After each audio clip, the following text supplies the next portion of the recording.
ရှင်ဒီနေ့ကပေါ့နော်ဆိုလက်ကဒီနေ့ကမျက်နှာလေးပေါ့နော်ဒီရှင်းတဲ့လေးနဲ့ဖြည့်မယ်ပြီးလို့ရှိရင်ပေါ့နော်ဒီနေ့ကကျတော့ခိတ်အညိုလေးဝတ်တဲ့လူပဲညိုလေးဝတ်လာတာပေါ့နော်ဒီလည်းရှုပ်ပြီးပါရှင်ဒီနေ့ကတော့ရှင်းရတဲ့မမလေးဒီပေါ့နော်ရှင်းရတဲ့မိတ်ဆွေတွေအကုန်လုံးကိုဆိုလက်ကကိုယ်တိုင်ရှောင်းနေပြီးစီးနေမိတ်ဆက်ပြီးနေပေါ့နော်ပြီးတော့ကိုယ်တိုင်နဲ့တုံးနေပေါ့နော်အကြောင်းမိတ်ဆက်ပြီးပါပဲအဓိကကတော့ကိုယ့်ရဲ့အသားရည်ကိုစစ်တယ်ကိုယ့်ရဲ့အသားရည်လှကျင်တယ်ဆိုလို့ရှိရင်တော့မျက်နှာကိုအပေါ်ကိုချစ်တယ်ဆိုလို့ရှိရင်တော့skin care တစ်ခုခုလေးကိုသုံးပေးပါရှင် skin care ကိုတချို့ကဘယ်လိုသုံးရမလဲမသိဘူးဘေးပေါ်လို့ဘယ်ကနေစသုံးရမလဲမသိဘူးရှင်ဆိုလည်းဒီကနေပြပြီးပေါ့နော်ဆိုလည်းအရှမ်းကျွမ်းနေတယ်လို့မဟုတ်ပါဘူးရှင် skin care ဆိုတာတော့ဘယ်သားရည်နဲ့မဆိုသုံးလို့ရပါတယ်အသားဖြူတဲ့လူအသားညိုတဲ့လူဘယ်သားရည်ဆိုအကုန်သုံးလို့ရတယ်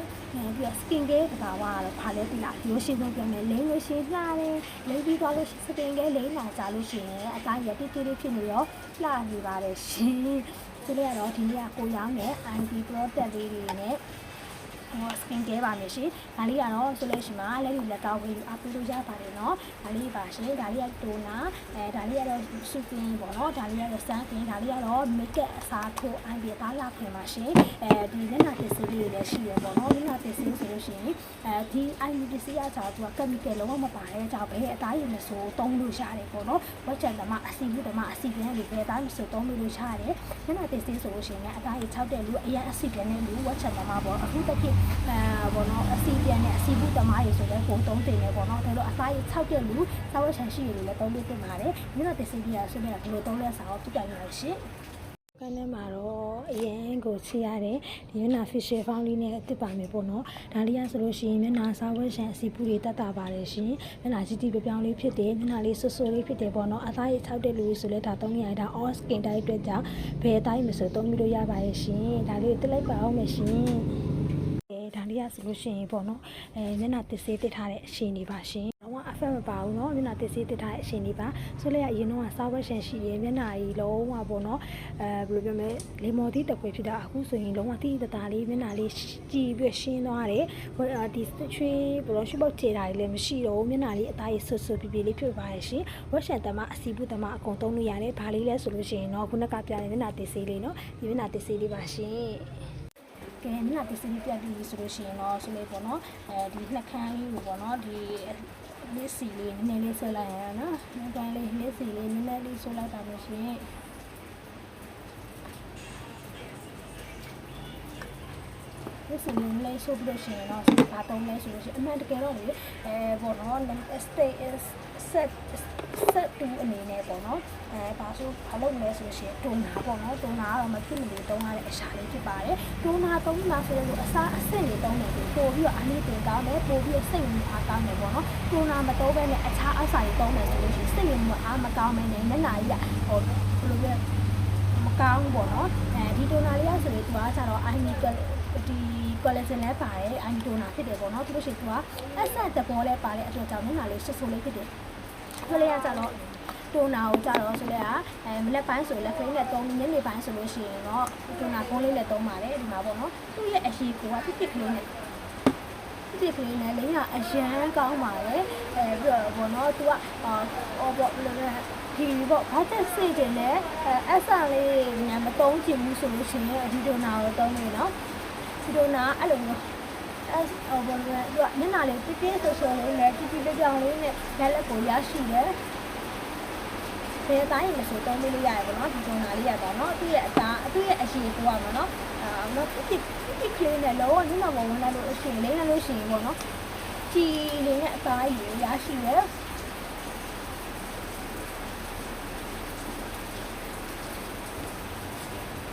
ကျင်းမျက်နှာလေးကလေတိုနာလေးပြီးသွားရင်မျက်နှာလေးကလုံးဝကြည်သွားတဲ့ခံစားချက်ကိုရရှိတယ်ပေါ့နော်တွေ့လားမျက်နှာလေးကတိုနာလေးနဲ့ထိုင်ကြည်သွားတဲ့ခံစားချက်ကိုရရှိတယ်ပေါ့နော်ဒါကတဘာဝအလေးနဲ့ပဲဆိုလဲလုပ်ထားတာပေါ့နော်လုံးဝအစီသွားတဲ့ခံစားချက်ရတာဘယ်အသားရည်ဆိုသုံးပြီးလို့ရတယ်အသားရည်ကလေး6ချက်လို့ပြီးလို့ရှိရင်ဝက်ချန်တမှာသုံးပြီးလို့ရတယ်နော်တိုနာလေးကတော့ကိုကပေါ့နော်တိုနာကိုသုံးလေးသုံးစားမရှိဘူးဆိုလို့ရှိရင်နော်တိုနာခုံးလေးနဲ့သုံးပြီးပါကိုကတိုနာကိုသုံးတာကြားလာပြီဆိုလို့ရှိရင်နော်မနေ့ပိုင်းဆိုလက်ကလေးကိုပုတ်ပုံလေးသုံးပြီးပေါ့နော်ဒီကတိုနာခုံးလေးနဲ့သုံးပြီးပါရှင် အဲ့လာပြီးသွားရင်နော်ဆိုလေးကတော့အရန်စိုက်တဲ့မွာရှာလေးသုံးတယ်ပေါ့နော်ဒီမွာရှာလေးကဆိုလို့ရှိရင်သူအဆိုတက်ကိုတရားရတိုင်းတော့ပေးတယ်ဒီနေ့ပိုင်းဆိုလို့ရှိရင်မွာရှာနဲ့သုံးပြီးညဘက်ဆိုလို့ရှိရင် sleeping mat အနေနဲ့သုံးပြီးတဲ့အတွက်ကြောင့်ဘောနော်ကဘယ်လိုလဲကြိုက်တယ်ပေါ့နော်ဒီမွာရှာလေးကဆိုလို့ရှိရင်သူကလေမျက်နှာပေါ်လာလို့ရှိရင်အေးအေးလေးသူကလေဘယ်လိုဖြစ်လဲဒီပစ္စည်းတွေကလေကိုရောင်းလို့ပြောတာမဟုတ်ဘူးရှင်လိမ့်လိုက်တာနဲ့တွန်းနာလေးလို့ရှိရင်တွန်းနာရဲ့ဟိုကနည်းနည်းပေါ့နော်အခုဆိုလို့ရှိရင်ဒီစွတ်တင်းနဲ့လေးကတစ်စိမ့်နဲ့အသားကြီးကတစ်စိမ့်ကြီးပြီးတော့လေရုပ်ဆောင်ထွက်သွားလို့ပဲခံစားရတယ်ပေါ့နော်ဒါကြလုံးပြနေပြီလားဟုတ်ပြီဒါကတော့စွတ်တင်းလေးလိမ့်ပြတာနော်အသားကြီးလေးကလုံးဝကြည်သွားခါစားတို့လည်းလုံးဝမတူဘူးပုံမှန်အသားရည်နဲ့တိုနာလေးနဲ့အသားရည်နဲ့စွတ်သေးလေးနဲ့အသားရည်အဲ့လိုမျိုးလေးပေါ့နော်ဟုတ်ပါတော့ဒါလေးကအသားတော့စိတ်နေတယ်ဝက်ချက်သမားကြီးတောင်းလို့ရတယ်အစီပေါ့နော်အရင်အစီပြန်ပြီးအစီဘူးရှိရလေတောင်းလို့ရတယ်သူက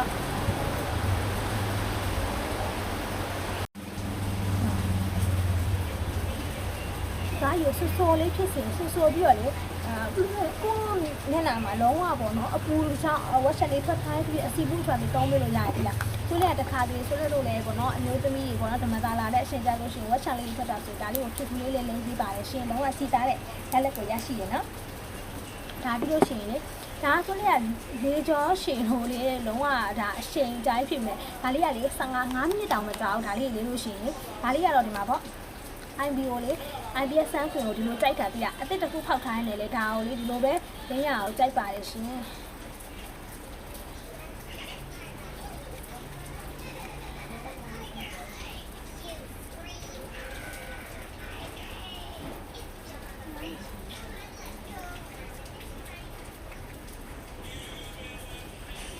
င်းတို့လေဒါလေးကဒီလိုဖွင့်ထားပြီးလို့ရှင်လေလေးမှဒီလားသူခဲသွားတဲ့ရလက်ကိုဟိုပါလေဖွင့်ထားတော့လေ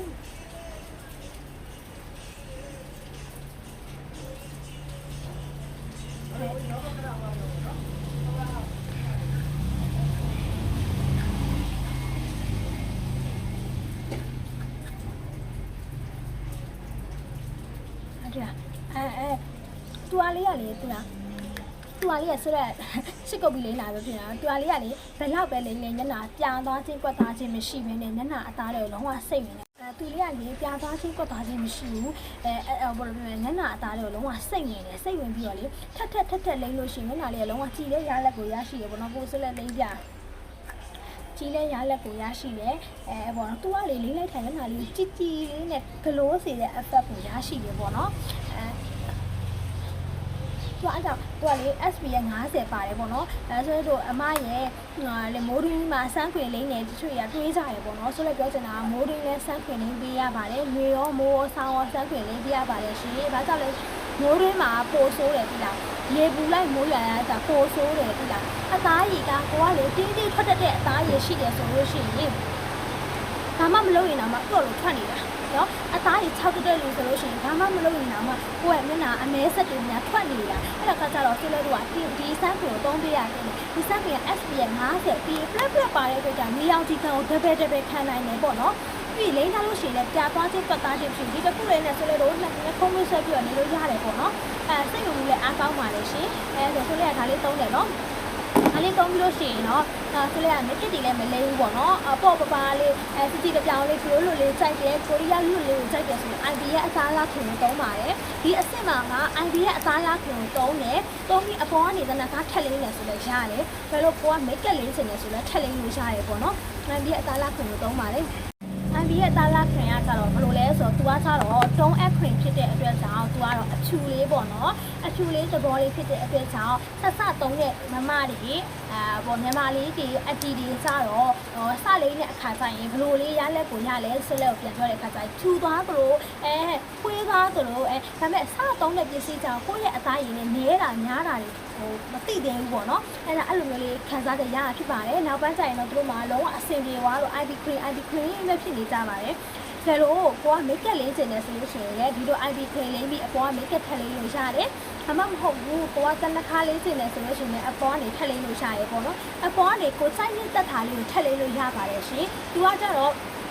မိတ်ကအစားထိုးဖြစ်တဲ့အတွက်ကြောင့်မိတ်ကမလေးချင်ဘူးကိုရီးယားလွတ်လေးကိုလိုချင်တယ်တီတီကြောင်လေးဖြစ်ချင်တယ်ဆိုလို့ရှိရင်တော့ဒီလိုမျိုးလေးသုံးပြီးပေါ့နော်တချို့တွေကလေဆိုလဲလေသုံးမှုတွေပြအခြားပစ္စည်းတွေပေါ့နော်အခြား make up တွေဘာညာတွေသုံးမှုတယ်ဒါပေမဲ့သူကကျတော့ make up ပုံမှုပါအခြားပစ္စည်းတွေကကျတော့လုံးပြီးသိမ်းပြီးသွားလို့ရှိရင်ရမ်းလိုက်လို့ရှိရင်ပေါ့နော်ဟိုဘယ်လိုလဲမျက်နှာဟိုပေါ့ဘယ်လိုလဲ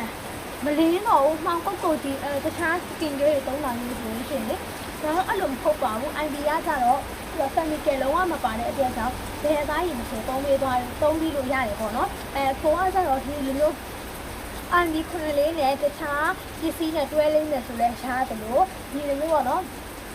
ကိုတိုင်းနေတတ်တယ်ပေါ့နော်ပစ္စည်းတွေနဲ့တွဲလေးလို့လည်းရတယ်အကြီး